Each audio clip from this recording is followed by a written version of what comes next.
आपती लो ये स्याही ये धुआं ये काजल, उम्र सब अपनी इन्हें गीत बनाने में कटी।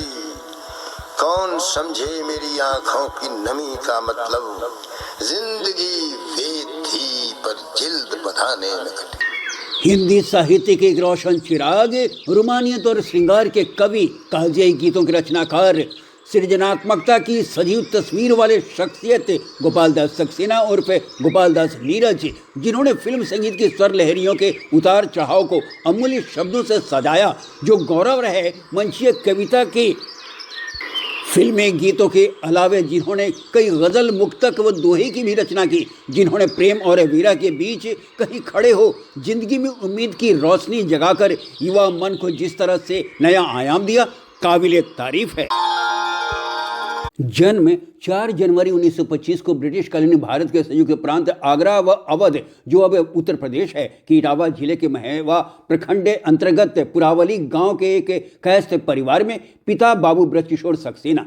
जब वे मात्र 6 वर्ष के थे, पिता गुजर गए। बचपन से काफ़ी मेधावी थे वे। 1942 में एटा से मैट्रिक की परीक्षा प्रथम श्रेणी में उत्तीर्ण की, मगर पढ़ाई जारी न रख सके गरीबी के कारण।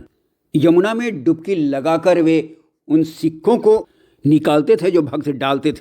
इसके अलावा पान बीड़ी भी बेची।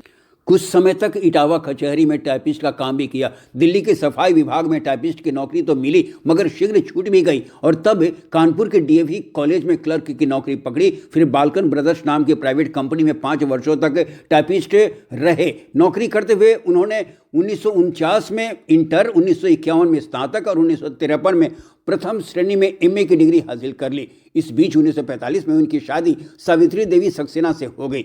एमए करने के बाद मेरठ कॉलेज में हिंदी प्रवक्ता के पद पर कुछ समय तक अध्यापन भी किया, किंतु कॉलेज प्रशासन द्वारा लगाए गए लांछन से कुपित हो नौकरी छोड़ दी। उसके बाद वे अलीगढ़ के धर्म समाज कॉलेज में हिंदी विभाग के प्राध्यापक नियुक्त हुए और अलीगढ़ को अपना स्थायी निवास बना लिया। काव्य सृजन उन्होंने कोई 17 वर्ष की उम्र से ही शुरू कर दी और जब कभी कलम चलाया ऐसा रचा जिसे जमानों तक याद किया जाएगा। वे हरिवंश राय बच्चन से विशेष तौर पर प्रभावित थे। धीरे धीरे ये सफर मुशायरों से लेकर किताबों तक और कविताओं से लेकर फिल्मी गीतों तक जा पहुंचा। अपार लोकप्रियता के कारण फिल्म निर्देशक आर चंद्रा ने 1966 में प्रदर्शित फिल्म नई उम्र की नई फसल की गीत लिखने का प्रस्ताव रखा, जिसे उन्होंने स्वीकार कर लिया।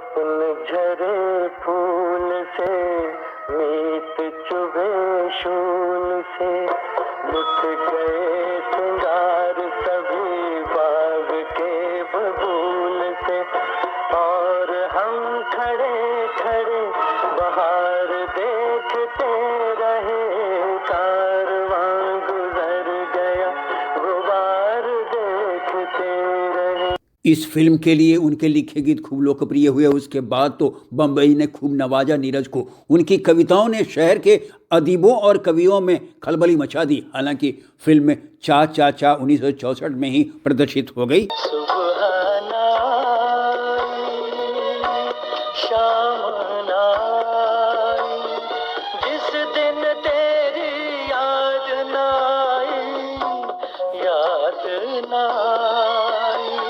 और 1965 में तू ही मेरी जिंदगी।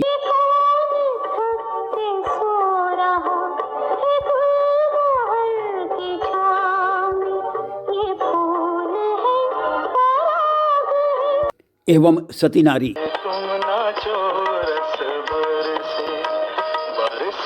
1967 में इन्होंने फिल्म मजली दीदी के खूबसूरत गीत लिखे।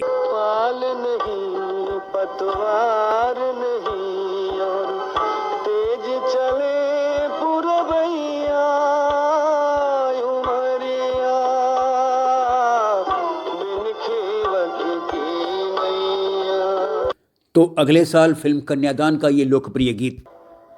लिखे जो खत तुझे वो तेरी याद में हजारों रंग के नजारे बन गए।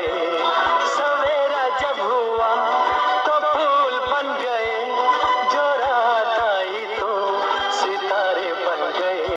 1969 में प्रदर्शित हुए फिल्म चंदा और बिजली, जिसके लिए उनके लिखे इस गीत हेतु नीरज जी को 1971 का सर्वश्रेष्ठ गीतकार का फिल्म फेयर अवार्ड दिया गया। काल कपहिया घूमे भैया, लाख तरह इंसान चले, लेके चले बारात कभी तो कभी बिना सामान चले।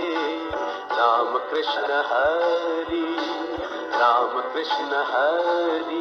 ये अवार्ड उन्हें अगले 2 अन्य वर्षों में भी मिला। 1971 में फिल्म पहचान के गीत बस यही अपराध मैं हर बार करता हूँ, आदमी हूँ आदमी से प्यार करता हूँ।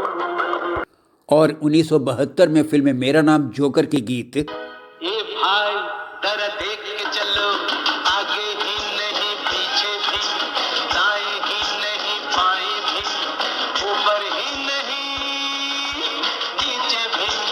ये भाई के लिए देवानंद के साथ उनकी बॉन्डिंग लाजवाब थी। उन्होंने फिल्म प्रेम पुजारी के गीत लिखने के लिए संगीतकार एच.डी. बर्मन से मिलाया और फिर क्या था, लाजवाब गीतों की रचना कर डाली।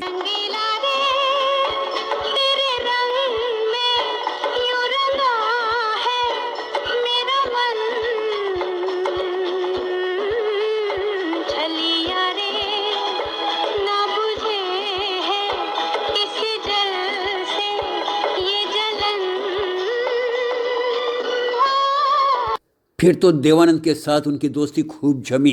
देवानंद अभिनीत गैम्बलर, मेरा मन तेरा प्यासा, मेरा मन तेरा, पूरी कब होगी आशा।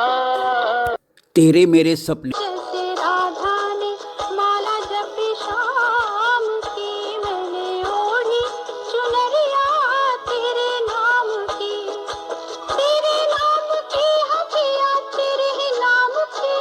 छुपा रुस्तम, से जाना खटियन में, ओ खटमल धीरे से जाना खटियन में, सोई है राजकुमारी, सोई है राजकुमारी, देख रही मीठे सपने, जा जा छुप जा तकियन। जैसे शानदार गीत लिखे नीरज ने। इसमें एच.डी. बर्मन के संगीत का बड़ा हाथ रहा। देवानंद की दोस्ती और राज कपूर की पारखी नज़र से उनकी प्रतिभा खूब निखरी। राज कपूर की मेरा नाम जोकर के बाद बेटे रणधीर कपूर निर्देशित कल आज और कल के लिए भी उन्होंने गीत लिखे। आप यहाँ आए इसलिए, आज आपने बुलाया इसलिए, आए हैं तो काम भी बताइए, ना पहले जरा आप मुस्कुराइए। मुस्कुराने की न कोई बात है, आज देखिए तो क्या हसीन रात है, ओह काम तो बताइए बताइए। ना पहले जरा आप मुस्कुराइए। 1971 में ही फिल्म शर्मिली, मिलते हैं गुल यहाँ खिल के बिखरने को, मिलते हैं दिल यहाँ मिल के बिछड़ने को। रेशमा और शेरा, हाय जब से लगन लगाई रे, उम्र पर नींद न आई रे। लाल पत्थर, भूलना भूलना भूले मंसूर मेरा।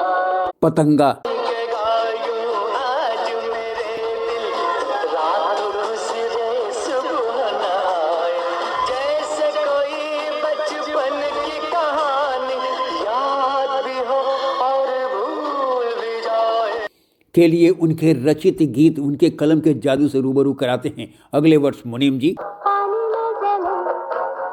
में जले मेरा गोरा बदन, पानी में मेरे बदन की ज्वाला से महरम दिखते थे नागी अगन, नागी अगन पानी में। यार मेरा, तो गाना गा ऐसे भी, हाँ वैसे भी। तो 1974 में रेशम की डोरी, सोना है चांदी है मोती है मूंगा है चोरी तेरा कंगना, आजारी सोना है फागुन तेरे बिना। जैसे गीतों की रचना भी की नीरज ने।